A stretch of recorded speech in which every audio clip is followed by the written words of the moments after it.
Okay, here we are, finally. I promised to show you a diagram of the circuit I was trying to recreate. But here's the owner's manual for my amp, which it's set up so weird. I think it's you can see you can scroll left and right and up and down, and this whole thing must be like, an accordion style folding. I don't know. But if we go to the top right, which would not be my first guess, here is my amp. It's the XM 2002 GTR, and it is from 2005. 2005. So it's old. And I've learned, so I've been doing some research, and like every video I look up, it's like, here's how you do a bridged amp. And the amps have designated ports and labels for bridging. My amp, I think, is too old for that kind of stuff. At least that's the conclusion I've come to. So this is what we're going to try to do, though. So this amp, I will give this instruction manual credit. There's not a whole lot of words, but they do have some good diagrams. So I'll show you what I think my amp used to do, just for some context reference. So I think this is it. This Monaural, I know I'm mispronouncing that. Monaural, I don't know. Mon means one, right? Amplifier for a subwoofer. So I'm pretty sure 99, we'll call it 98.5% sure this is what my amp used to do. So actually, in the last video, I should have showed the ports a lot better than I did. I did not. But this is what we're looking at. So this is the line in. This is the RCA line in. This is the RCA line out here. For the longest time today, before I learned things, I thought this is what connected the amp to the subwoofers. That is completely wrong, since I've learned this is useful for connecting. I scrolled up to show you something. This is useful for connecting, here it is, an amp to another amp. So it's also called the through out. So this RCA line out, if you want to connect another amp in, I don't know, we'll call it serial, I don't know, like the XM 1252 GTR, to power your 4-inch speakers, whereas the XM 2002 GTR, which is what I have, is going to power your subwoofers. But I only have one amp. I'm not that fancy, so we're going to leave this diagram and go back to the one that matters. Oh, no, we'll go back to the one that we started at. Yeah, so this one, so I'm pretty sure after examining this that the amp I had in college, it's the same amp that you just saw last video. This amp only powered the subwoofer is what I'm trying to get at, which is news to me because I figured this amp was connected to all the speakers and powered them all, because I had some pretty good sound in my car, but I'm pretty sure the 6x9s in the back and the whatever they are dimensions and the front doors rather, the passenger door and the driver door, passenger driver door, whatever dimensions they are, 5.5 by whatever, I think, I don't know. I guess they plug directly into the head unit.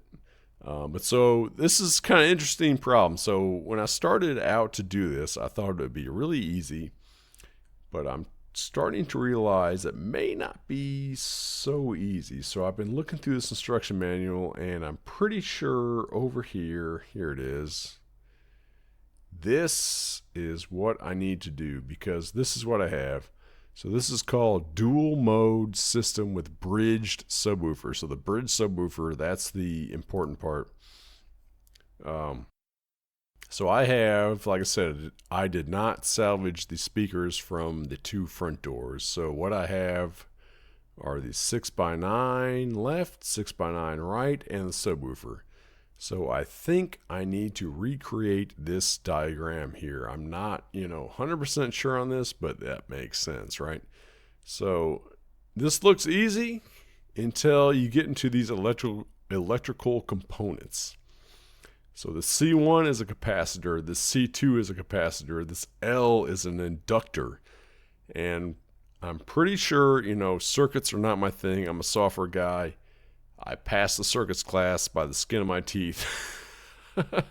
But I'm pretty sure what they're setting up here is a low-pass filter. And if you look at the table down here, well, that's the foreign language version. If you look at the table here, I think what it's saying is, and again, I would not bet my life on this, but I think what it's saying is this crossover frequency is the frequency, it's like the threshold between what frequency you want to send your subwoofer and what frequency you want to send to the rest of your speakers. Or if you're really fancy, maybe subwoofer, mid-band, high band, I don't know.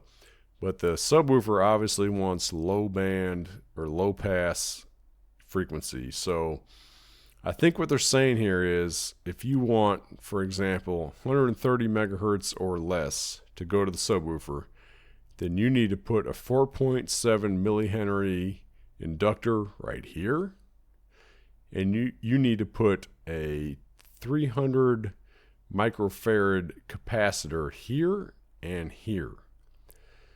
And that's what I'm trying to do, or that's what I'm trying to think about right now. So that ideologically makes sense. On the surface makes sense. What I'm having trouble is finding those components. It's weird. I don't know. I've been getting on Google, and I've just been Googling, actually I did a little other research. I'm pretty sure. So the rule of thumb, the standard rule of thumb, everything has like a median. From what I've read in my brief research, is 80 hertz is the cutoff. This is your normal, what you want. Anything 80 hertz and below, send to your subwoofer. I guess everything above that, send to your mid-band, tweeters, whatever. But there's some caveats to that. One of the caveats I read was if your subwoofers and regular speakers are like right in front of you, you can up that frequency just a little bit. So I think I'm going to go for the 100 hertz. That's my goal. But I've learned this inductor and these capacitors are not cheap. So it's crazy. And then there's some capacitors, inductors that are like meant for high power things like starting motors, and then there's others that are meant for like audio. I'm just learning this like right now. So if you have any ideas, any tips, any hints, please drop them in the comments. My mind is a sponge right now. I want to learn. I've been on DigiKey tonight, trying to look for these things. In fact, oh, that's not it. Did I quit this already? All right. Reverse that. Pretend I didn't say anything. I don't know what happened to my websites. I think I closed the browser, so I'm sorry. But yeah, I've been on DigiKey. I think I found a capacitor that might work, but the inductors are like all sold out, so I don't know. And there's probably a difference between, whether you're using it for audio, whether you're using it for a motor, whether you're using it for, I don't know, those are the only two things I really read about. So there's probably a third one out there, but anyway, this is the circuit I need to make. So I'm a little worried that this tiny, not tiny, I got a 500 watt PSU computer power supply, and I'm not sure it's going to be able to drive all four of these speakers. So I got two subs down here, but I'm treating that as one unit because they're connected in a box. I have no idea how they're connected in a box, but to me it's one interface. So one sub, two subs down here, one interface, that's all I care about. And then I got a 6x9 and a 6x9, and I'm just a little worried. I got a 500 watt max PSU, and I don't know if it's going to be able to really push everything, but we're going to find out, and I will keep a fire extinguisher very close. Although honestly, I would expect the circuit breaker to trip before bonfire got out of control. But anyway, we'll worry about that when we get there. Right now, I'm just trying to figure out what I need to do. So I have looked up how to connect a computer power supply to an amp, to a car amp, and I think I've got a pretty good idea how that works. That's going to be the next video. As far as the speaker wiring goes, yeah, I don't have C1, I don't have C2, and I don't have L. So I'm gonna have to do some probably pretty extensive research. I might have to reach out, even ask some questions in a internet forum. I don't know. Is there a Stack Exchange for audio stuff? There might be. I don't know. I'm a big Stack Overflow fan. Kind of. Sometimes people get nasty on there, but that's the internet for you. Anyway, yeah, so I'd still have some research to do, but this is the circuit I'm going for, and I think it makes sense. I think I got figured out very high level what I need to do. But next video, we're going to wire up the amp with my computer PSU. That'll be very interesting. So stay tuned for that. It's going to blow your socks off.